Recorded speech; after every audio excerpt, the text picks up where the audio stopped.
చెప్పొచ్చు. ఎందుకు అంటే గత ప్రభుత్వానికి ఇప్పటి ప్రభుత్వానికి మధ్య చాలా తేడా ఉంది. దానికి గల కారణాలలో కొన్ని అంశాలు కూడా బయటికి వచ్చాయి.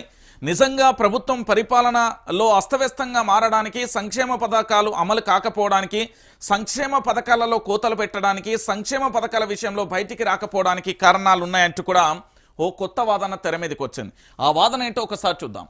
ప్రభుత్వానికి పైసల పరేషాన్, సంక్షేమ పథకాలకు విడుదలలో జాప్యం, ఇప్పటికే ఆర్టీసీ ఆరోగ్యశ్రీ సమ్మె విడుదల, పెండింగ్లో కళ్యాణ లక్ష్మి ఆసరా స్కీమ్స్, రుణమాఫీ చేసినా మైలేజీ రాలేదనే చర్చ, రైతు భరోసా అమలవుతున్న అసంతృప్తి, పేరుకుపోయిన బకాయిలతో సతమతం, పాత అప్పులు వడ్డీలకే భారంగా చెల్లింపులు, కేంద్రం నుంచి విడుదల కాని బకాయిలు, గ్రామీణ సంస్థలకు ఆగిపోయిన ఫండ్స్, కొత్త బడ్జెట్ తర్వాతే ఆర్థిక స్థితిపై క్లారిటీ అంటూ కూడా ప్రధాన అంశానికి సంబంధించి కూడా హైలైట్ అయిన పరిస్థితి కనబడుతుంది.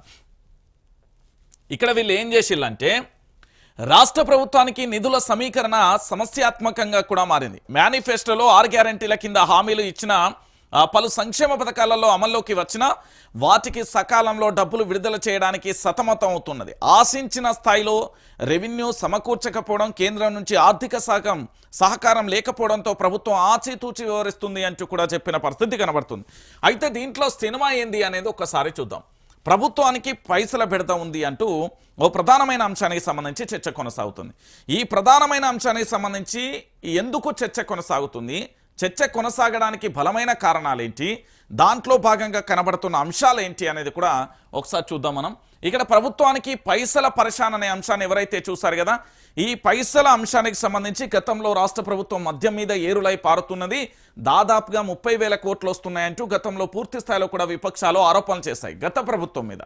మరి ఇప్పటి ప్రభుత్వానికి సంబంధించి పూర్తి స్థాయిలో దాదాపుగా ఇప్పటి వరకు ఈ తెలంగాణ రాష్ట్రంలో ఇప్పటి వరకు పూర్తి స్థాయిలో మనం ఆచితూచి ఆలోచించినా కూడా ఇప్పటి ప్రభుత్వం మద్యం మీద దాదాపుగా 45,000 కోట్ల రూపాయల టార్గెట్ పెట్టింది. 45,000 కోట్ల రూపాయల టార్గెట్ పెట్టిన తర్వాత కూడా ఎక్కడా కూడా ఆశించిన స్థాయిలో కంటే ఎక్కువనే ఆదాయం అయితే లిక్కర్ మీద వస్తుంది. అయినప్పటికీ కూడా బాధ కలుగుతున్నదట. ఇంకో పక్కన ఈ తెలంగాణ రాష్ట్రం అప్పుల కుప్పగా మారింది అంటూ దావోస్ పర్యటనలోకి వెళ్ళినప్పుడు కానీ జాతీయ మీడియా, రాష్ట్ర స్థాయి మీడియాలో కూడా పూర్తి స్థాయిలో కూడా తెలంగాణ రాష్ట్రం అప్పుల కుప్పలో మారిపోయిందనే ప్రకటనలు చేయడంతో వివిధ దేశాల నుంచి మనం ఏవైతే ఎంఓయూలు కుదుర్చుకున్నామో వాటికి సంబంధించిన కంపెనీల అడుగుజాడలు లేవు, వాటి ఆచూకీ కూడా లేని పరిస్థితి కనబడుతుంది. ఇప్పటికే ముఖ్యమంత్రి గారు 2-3 పర్యాయాలు కూడా విదేశీ పర్యటన చేసినప్పటికీ కూడా తెలంగాణ రాష్ట్రంలో పెట్టుబడులు జీరోగా మారిపోయిన పరిస్థితి కనబడుతుంది. మరి ఈ పెట్టుబడులు రాకపోతే ఎలా అనేది కూడా మనం ఆలోచించాల్సిన పరిస్థితి కనబడుతుంది. ఇక దీనితో పాటుగా ఓ పక్కన హైదరాబాద్ మీద భారీగా కూడా ఆదాయం రావాలి, దాంతోపాటు పరిశ్రమల మీద ఇతరత్ర కూడా ఆదాయం రావాలి, దాంతోపాటు పూర్తి స్థాయిలో ఇక్కడ మరొక అంశం ఏంటంటే తెలంగాణ రాష్ట్ర వ్యాప్తంగా కూడా లిక్కర్ మీద కూడా దాదాపుగా 45,000 కోట్ల రూపాయల ఆదాయం వస్తున్నది. ఇక వాటితో పాటు ఇతరత్ర కూడా ఆదాయం సమకూరుతున్నప్పటికీ కూడా ఈ ఆదాయం ఎటువైపు డైవర్ట్ అవుతుందనేది మొదటి ప్రశ్న. ఇంకొక అంశం ఏంటంటే దాదాపుగా ఇప్పటికే 1,00,000 కోట్లకు పైగా కూడా అప్పు చేసింది. అంటే కేవలం ఏడాది కాలంలో 365 రోజులలో మాత్రమే 1,00,000 కోట్లకు పైగా కూడా అప్పు చేసిన దాఖలాలు కనబడ్డాయి. మరి ఇలాంటి పరిస్థితులలో 1,00,000 కోట్ల అప్పు చేసినప్పుడు ఈ 1,00,000 కోట్ల అప్పు చేసినప్పుడు ఏమైపోయింది అనేది కూడా మనం ఆలోచించాలి. ఈ 1,00,000 కోట్ల రూపాయలు ఎక్కడికి వెళ్ళిపోయినాయి? ప్రభుత్వానికి సంబంధించి అమలు చేయలేకపోతున్నాం అంటూ చెప్తున్నది, ప్రభుత్వానికి పైసల కటకట అని చెప్తున్నది. మరి ఏమైపోయినది అనేది కూడా దీనికి సమాధానం చెప్పాల్సిన అవసరం కూడా ఉంటుంది. ఇక దీనితో పాటుగా ఇప్పటికే ఆర్టీసీకి సంబంధించి ఆరోగ్యశ్రీ సమ్మెకు సంబంధించి బిడద కొనసాగుతుంది. ఈ ఆర్టీసీ ఏంది, గత ప్రభుత్వానికి సంబంధించి ఆర్టీసీని ప్రభుత్వంలో విలీనం చేస్తాం, విలీనంలో చేసిన తర్వాత అక్కడి ఉద్యోగులందరూ ప్రభుత్వ ఉద్యోగులుగా గుర్తింపు పొందుతారు, ప్రభుత్వ అలవెన్సులు కూడా వస్తాయంటూ కూడా గత ప్రభుత్వం స్టేట్మెంట్ ఇచ్చింది. కానీ ఇప్పటి వరకు ఆర్టీసీకి సంబంధించి ఆల్రెడీ 9-10వ తారీఖు సమ్మె పెట్టిలు, ఆ తర్వాత పోస్ట్ పోన్ అవుతూ వచ్చిన పరిస్థితి కనబడుతుంది.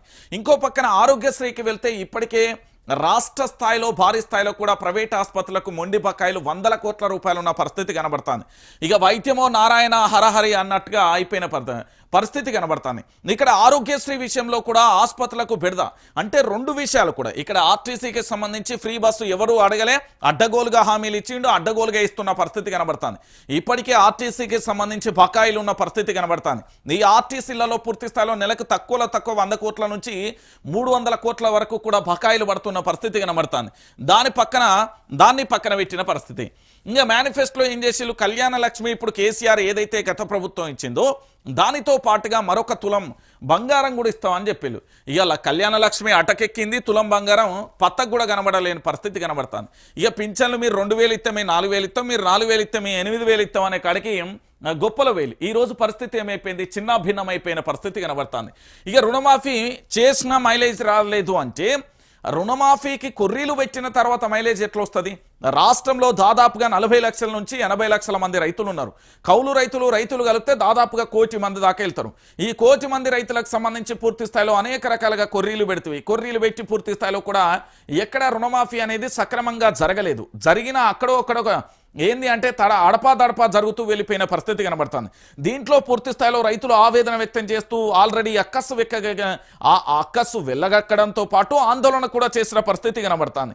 ఇక ఈ విషయాన్ని పక్కన పెడితే మరో విషయం ఏంటంటే పూర్తి స్థాయిలో కూడా రాష్ట్ర వ్యాప్తంగా కాదు, కేంద్రం నుండి కూడా రావాల్సిన బకాయిలు రాకపోయాయి.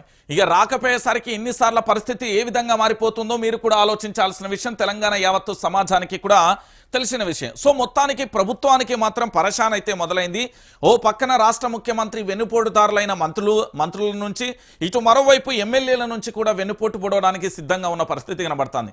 ఈ 2 పరిణామాలు దాంతోపాటు రాష్ట్ర ఖజానా మీద దృష్టి పెట్టి ప్రభుత్వాన్ని నడపడం అనేది నిజంగా రాష్ట్ర ముఖ్యమంత్రి యనుమల రేవంత్ రెడ్డికి కత్తి మీద సాహసమే. విపక్షంలో ఉన్నప్పుడు 1,00,000 మాట్లాడొచ్చు, కానీ అధికారం వచ్చిన తర్వాత ప్రభుత్వాన్ని నడపడం అనేది సాహసోపితమైన చర్య. ఎందుకు నేను సాహసోపితమైన చర్య అన్నానంటే, ఇక్కడ ముఖ్యమంత్రి ఒక్కరే ఉంటే పర్వాలేదు, కానీ నేనే ముఖ్యమంత్రి అంటూ 10ల సంఖ్యలో కాంగ్రెస్ పార్టీ నుండి బాహాటంగానే మాట్లాడుతున్న మంత్రులను చూసాం. ఇక దానితో పాటు ఇంకొక అంశం ఏంటంటే, తెలంగాణ రాష్ట్ర వ్యాప్తంగా పూర్తి స్థాయిలో కూడా మనం చూస్తున్న పరిణామాలలో విచిత్రమైన అంశం ఏంటి అంటే, తెలంగాణ రాష్ట్ర రాజకీయాలలోనే నేనంటే నేను, నా కుర్చీ అంటూ కూడా వచ్చిన మంత్రులతో పాటుగా కాంట్రాక్ట్లన్నీ నాకే ఇవ్వాలి, ఆయనకెట్లిస్తావు ఈయనకెట్లిస్తావు అంటూ చెప్పి వచ్చే ఇంకో మంత్రుల పంచాయతీ లేదు మా నియోజకవర్గాలలో ఈ మంత్రులు పెడతాను ఆ మంత్రులు పెడతాను ఎవడా ఆయన అన్నట్టు ఎమ్మెల్యేలకు సంబంధించిన వేదన, వీటన్నింటినీ తట్టుకొని ప్రభుత్వాన్ని నడపడం మా ముఖ్యమంత్రి యనుమల రేవంత్ రెడ్డి గారికి కత్తి మీద సాములా మారిపోయే పరిస్థితి ఏర్పడుతుంది. సో ఈ పరేషాన్ ఎంతకాలం ఉంటుంది అంటే 2028 వరకు ఖచ్చితంగా ఈ రాష్ట్ర ముఖ్యమంత్రి ఉండాలి, కాంగ్రెస్ ప్రభుత్వం కూడా అధికారంలో ఉండాలని కోరుకునే వాళ్ళల్లో మొట్టమొదటి వ్యక్తిని నేను. ఎందుకంటే ప్రభుత్వానికి సంబంధించి అడ్డగోలు హామీలు ఇస్తే ఆ ప్రభుత్వం ఏ విధంగా పతనం అవుతుంది, ప్రజలు దాన్ని ఏ విధంగా చీకొడతారు, ప్రజలు దాన్ని ఏ విధంగా తూర్పార పట్టేస్తారు అనేది చూడాల్సిన పరిస్థితి ప్రభుత్వాలకు కూడా ఏర్పడాలి.